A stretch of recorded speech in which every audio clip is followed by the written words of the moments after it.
Bree here, and welcome to the first episode of my podcast, my post-diagnosis Diaries, where I'm going to be talking about getting my autism and ADHD diagnosis and how that has changed my life since. For a little bit of context, if you are new, I am 29 years old and just got diagnosed with both autism and ADHD this year, and is making a lot of pieces of my life kind of fit together, make a bit more sense. If there is background noise, I apologize. There is someone mowing their lawn right outside, but hopefully that won't be too bad. Yeah, today I really just wanted to focus on what it was actually like getting my diagnosis. Because the whole process here. I started getting a suspicion that I had ADHD a couple, maybe, I think 2 years ago. And it was one of those, I saw a lot of relatable TikToks, and I'm like, am I making this up? Am I just trying to find, it seems too easy. I'm like, am I just trying to find answers for what's wrong with me? Okay, yeah, I know I don't fit in. I know my brain's weird, but I don't want to be hypochondriac kind of thing. And so I didn't voice it at all until I'm sitting with my husband and an ADHD TikTok came up, and he looks over and he's like, do you ever think that maybe you have ADHD? And I'm like, yes. And then my therapist, one appointment, we're talking, and she's like, let me ask you some questions. And she goes through this list of questions, and I've been doing enough research that I recognize what all these questions are pointing to. So at the end, she's like, yeah, those questions were for ADHD. I'm like, yeah, I know. And she's like, that's something that you might want to consider seeing a psychologist for. So I did. And it was a nightmare. I've told this story on my YouTube channel before, but essentially I went to this local place, Eustasis. If you're in Springfield, Missouri, stay away. And they put me with a psychiatrist, not a psychologist, a psychiatrist. Had me take some, hi Juliet, my dog is here. She's like, you're talking so excitedly, Mom. What's going on? They had me take this focusing test where they strapped me up to a monitor to see how much I moved. I had to click the boxes to say what changed. And it was ridiculous. And I can hyper focus. So at the end they were like, well, again, psychiatrists don't diagnose you, they just prescribe medicine. Was like, well, it was pretty inconclusive. So, did you do well in school? Yeah. Do your parents have ADHD? Not that I know of. Well, you're probably not, then. That's not how diagnosing works. So that was incredibly frustrating.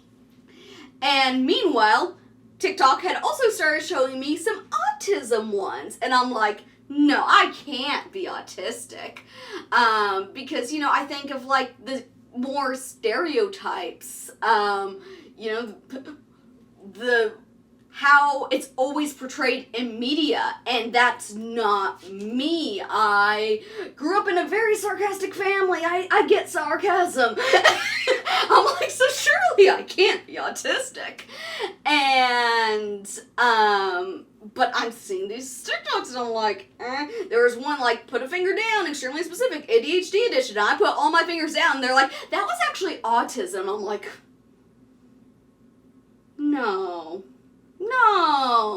coincidence. I'm just ADHD and maybe a little OCD and probably a whole bunch of other stuff. There's no way there's one thing that sums it all up, right? And then I was talking to a friend of mine who had just realized she was autistic. And I'm like, yeah, I think I might be ADHD. She's like, huh. I'm like, what? She's like, no, don't get me wrong, I see it. I just expected you to say autistic. And I'm like, you did? You did? Why? And, oh, I even forgot to say, my husband, again, brought this up when we were talking about figuring out I have ADHD. He's like, and you ever think maybe you might be autistic too? I'm like, no way. I was like, well, why do you say that? And he's like, well, just little things. And I noticed, he's like, I know you struggle with eye contact sometimes. I'm like, I do not struggle. I got offended. I'm like, I do not struggle with eye contact. I am very deliberate in my eye contact. I make it a point to make eye contact, like, try to count out the seconds in my head so I know when it's appropriate to look away and when it's appropriate to look back and make eye contact. I hate it, but everyone hates it, right? Yeah, that's apparently not a typical thing. But anyway, I eventually, I'm like, oh, I think I might be autistic. Took the Radzar, scored high, and I'm like, I made a whole spreadsheet of autistic traits, and I'm looking at this, and I'm like, I have a lot of these. And, yeah, I might actually be autistic. Actually, I'm pretty sure I am. Like, I spent probably a year and a half just researching autism and ADHD, and I'm like, yeah, you know, I'm like 95% sure at this point I'm autistic and ADHD, but it is so hard to get a diagnosis, especially as an adult female. I really wanted one, though, because I felt like I couldn't use those terms to describe myself without a formal diagnosis, even though that's not true, because it's not like I suddenly became autistic and ADHD once I got my diagnosis. I've always been autistic and ADHD, so I just, imposter syndrome is real. So I'm like, I know I have all these traits, and it answers all these questions I've always had about myself. Like, when I was reading through some of the criteria and like taking the Radzar, I started crying because I was like, I'm not alone. This is like a thing. Like, I thought my brain just didn't work right. I thought I was broken. And what? It's just autism? Is it that simple? And I got really emotional about it, but I still didn't feel like I could use the terms. Not that I would judge anyone else who's self-diagnosed, because you know your own brain best. You know, as long as your self-diagnosis isn't just like, ooh, I saw a couple TikToks and I related, so yeah, which is what I feel like a lot of people think self-diagnosis is, which is not. If you're actually autistic and ADHD, you do your friggin' research. You have a huge spreadsheet. You dedicate hours, and that's what it is, and that's valid.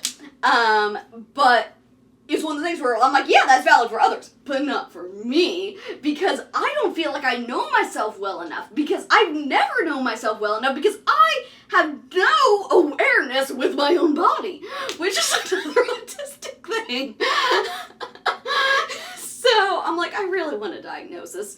So I found a place, it's called Grasp, that I was able to get a diagnosis online. It was a 6-month waiting list, very expensive, but it was one of the cheaper places to do it, and it's a nonprofit, so it's a tax write-off as a donation, so, and I was able to do a payment plan, and to me, that was worth it. So the whole diagnosing was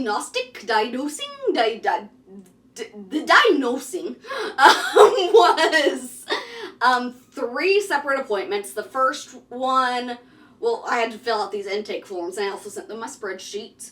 The first one was, this was actually a while ago. Well, not a while ago. It was in April, and it's now August. It's been a few months. I remember, because the first appointment was the day after my birthday. I'm like, this is my birthday present to myself. Okay, so first appointment kind of went over family history, my history, traits that I noticed, a lot of the, like, diagnosing criteria, and then I got a bunch of tests to complete in between appointments, which was time consuming, and I of course overthought everything, and I had like a separate Word document where I like wrote notes for almost every question of, well, I put this because it's not all the time, but it's like this. What really bugs me on a lot of these questions is, hi Sith, my cat's yelling at me. What really bugs me is a lot is like, does this apply to you? Very little or very much? And you know, it's the rating it by a number. But there wasn't a number in the exact middle. I'm like, I want there to be an exact middle, because what if it is right in the middle? But no, I have to decide if it's a 3 or a 4. That I would rather just rate it a 5, you know? This just makes things more difficult when there's not something right in the middle. It bugs me. That's a pet peeve of mine with those kinds of diagnosing things. But I took that, sent it in, and beginning the next appointment, she's like, so I'm already pretty sure of how this is going to go. Things are already pretty clear. But, you know, let's continue. And that session I took an IQ test, which I scored very high on, and kind of went over some of the other, like, criteria and, like, life questions, some follow-up after the